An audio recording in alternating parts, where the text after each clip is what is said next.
नमस्ते दोस्तों, स्वागत है आपका स्माइल कार्ड पर। मैं हूं अजय और आज हम कहानी के बारे में बात करेंगे। अगर आपको कहानी में रुचि है और आप जानना चाहते हैं कि इसमें क्या खास है, तो इस वीडियो को अंत तक जरूर देखें। और हाँ, अगर आपको हमारा कंटेंट पसंद आए, तो कृपया चैनल को सब्सक्राइब करना न भूलें और बेल आइकन को दबा दें ताकि आपको हमारे हर नए वीडियो की अपडेट्स मिलती रहे। चलिए, बिना किसी देरी के शुरू करते हैं। 5G बहू। सुमित्रा जी का बेटा था अमित और बहू का नाम था अमृता। सुमित्रा जी की बहू की बातें सुनकर ऐसा लगता था कि जैसे वो बहुत इंटेलिजेंट है, क्योंकि उससे कभी भी कोई भी सवाल पूछो फट से जवाब दे देती थी। अरे भाई, उसके जवाब से तो गूगल भी पीछे रह जाता था। और इसलिए कम से कम सुमित्रा जी के घर में तो किसी को भी गूगल की जरूरत ही नहीं पड़ती थी। जब भी घर में कोई बात चलती, कोई कुछ भी कहता, तो अमृता फट से कह देती, ये तो मेरे साथ ही हुआ था, मुझे इसके बारे में सब मालूम है।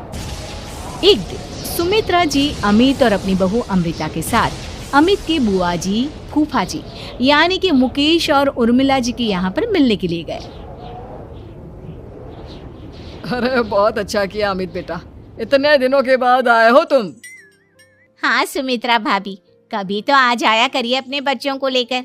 आपकी बहू के आने से तो हमारे घर में भी रौनक आ गई है। वो क्या है ना, अमित ऑफिस के काम में बहुत बिजी रहता है, इसलिए उसे तो वक्त ही नहीं मिल पाता। अच्छा, लगता है नौकरी काफी मुश्किल है अमित की। अरे नहीं फूफा जी, ऐसी कोई बात नहीं है। आप तो जानते हैं ना प्राइवेट जॉब में कितना काम होता है। अरे कोई समझे ना समझे, मुझे तो पता है प्राइवेट नौकरी में इतना काम करना पड़ता है कि इंसान की आफत आ जाती है। लेकिन बेटा, तुमने तो कभी जॉब की ही नहीं, तुम्हें कैसे पता? अरे जॉब नहीं की तो क्या हुआ मम्मी जी, सब जानती हूँ मैं। सबसे पहले ऑफिस में जाओ, वहां पर अपनी एंट्री डालो, उसके बाद दिन भर सिस्टम पर बैठकर काम करो। चारों तरफ कैमरे लगे होते हैं, आप अपनी नजर इधर की उधर नहीं कर सकते। उसके बाद दिन भर बॉस की चिक चिक सुनो, वो अलग से।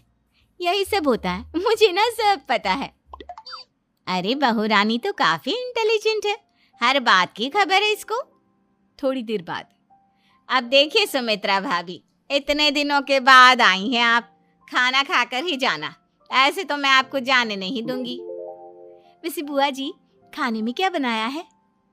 वो क्या है ना बेटा, आज तुम्हारी बुआ जी की तबीयत थोड़ी ठीक नहीं थी, इसलिए हमने सोचा कि जब तुम लोग यहाँ आ जाओगे तो बाहर से खाना मंगवा लेंगे और साथ में बैठकर खाएंगे।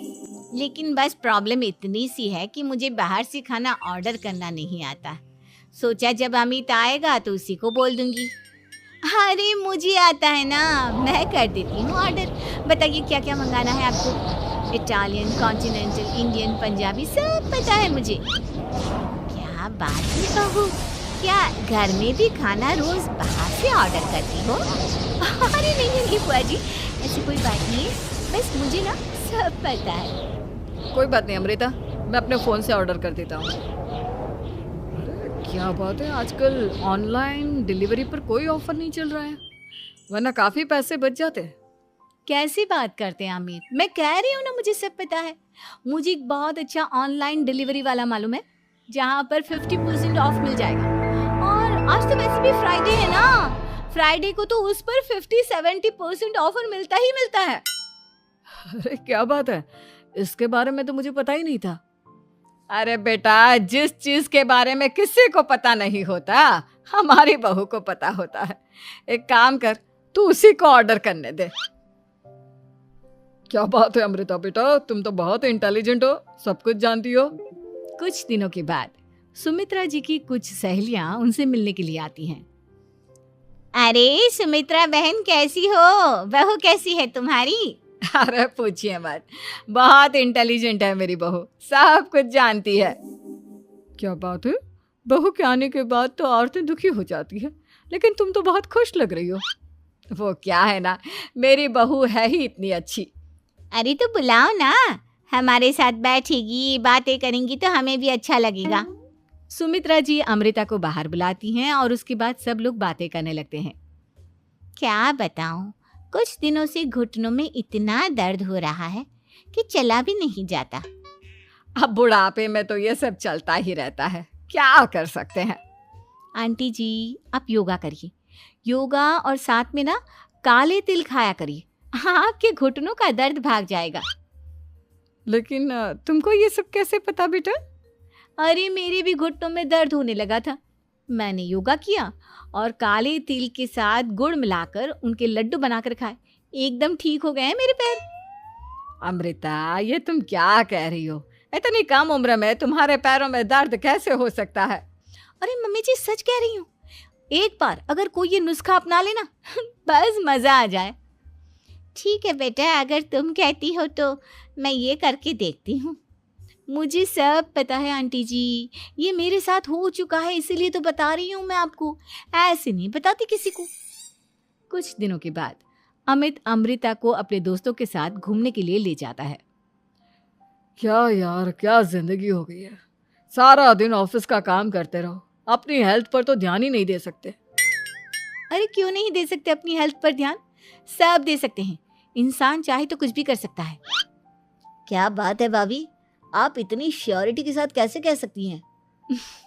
अरे आजकल ना एक से एक एप्लीकेशन है मार्केट में, और जानते हैं उसमें कुछ एक्सरसाइज तो ऐसी बताते हैं जिन्हें आप अपने ऑफिस में बैठे बैठे, मेरा मतलब लैपटॉप पर काम करते करते भी कर सकते हैं।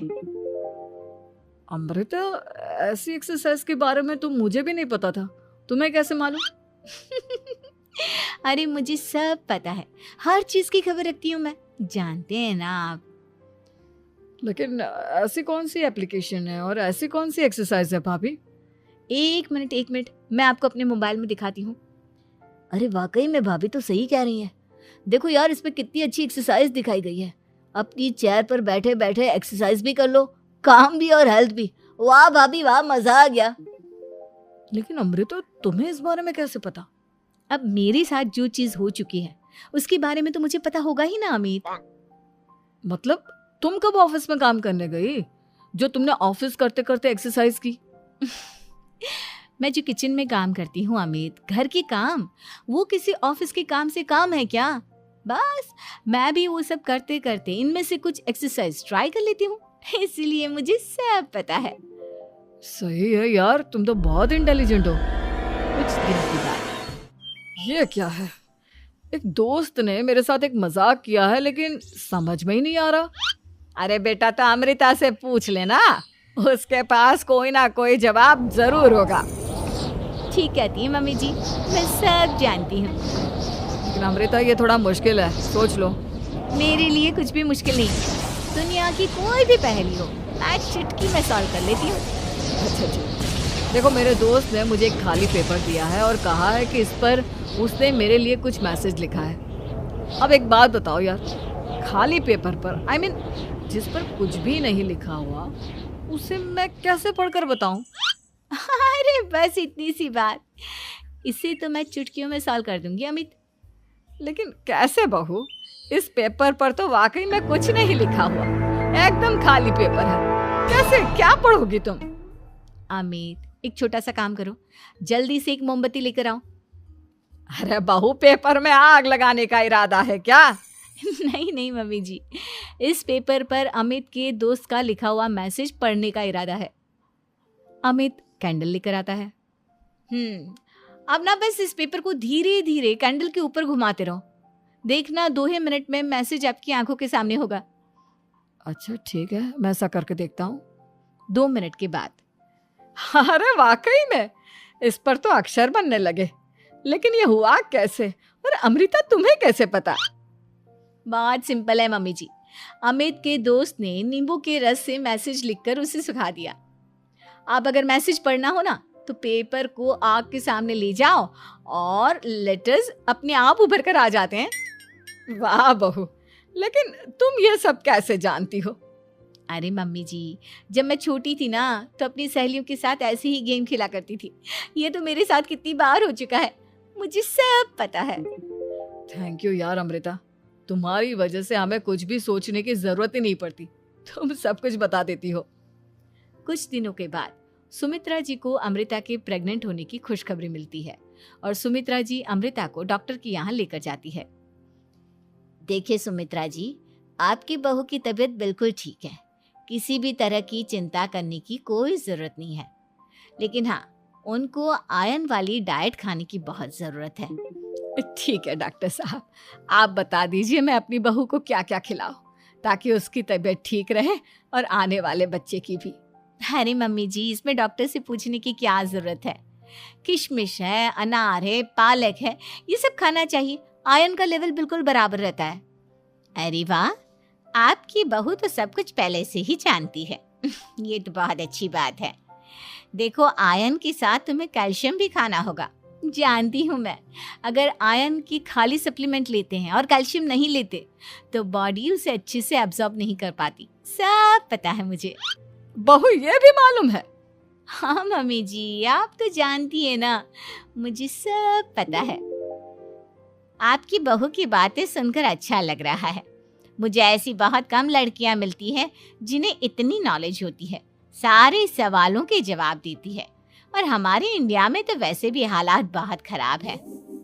बिल्कुल ठीक कह रहे हैं आप डॉक्टर साहब, लेकिन मैं उन लड़कियों की तरह नहीं हूँ। बहुत ख्याल रखती हूँ मैं हर चीज़ का। और जानती हैं आप, हमारे घर में तो किसी को किसी चीज़ के बारे में गूगल करने की ज़रूरत ही नहीं पड़ती। बिल्कुल ठीक कह रही है अमृता। अरे कुछ भी पूछ लो, इसे सब पता होता है। अरे वाह, तुम तो बड़ी कमाल की लड़की हो। चलो, ये तो बहुत अच्छी बात है, लेकिन फिर भी डॉक्टर की सलाह पर पूरा ध्यान देना चाहिए। वैसे क्या चाहिए तुम्हें, बेटा या बेटी? अरे डॉक्टर साहब, कुछ भी हो जाए, बस बच्चा अच्छे से हो जाना चाहिए। मुझे तो दोनों में से किसी से कोई भी परेशानी नहीं। और सुमित्रा जी, आप? डॉक्टर मैडम, मुझे तो लड़के और लड़की में कभी भेद करने की आदत ही नहीं है। पोता आए या पोती, मेरे लिए तो दोनों एक बराबर है। सुनकर अच्छा लगा। वैसे आप जानती हैं, हमारे यहाँ पर तो लोगों को बड़ी बेचैनी रहती है ये जानने की कि पेट में लड़का है या लड़की। लेकिन विदेशों में ऐसा नहीं होता। हाँ, वहाँ पर तो सब कुछ पहले से ही बता देते हैं ना। ये भी कोई बात हुई भला? लेकिन तुम्हें कैसे पता कि वहाँ पर सब कुछ पहले ही बता देते हैं? अच्छा हाँ, तुम तो सब कुछ पहले से ही जानती हो ना। तुम्हारे साथ तो सब कुछ पहले से ही हो चुका होता है। नहीं मम्मी जी, ये तो मेरे साथ पहली बार हो रहा है, इसलिए मैं ये डायलॉग नहीं बोल सकती। अमृता की बात सुनकर सुमित्रा और डॉक्टर दोनों हंसने लगते हैं।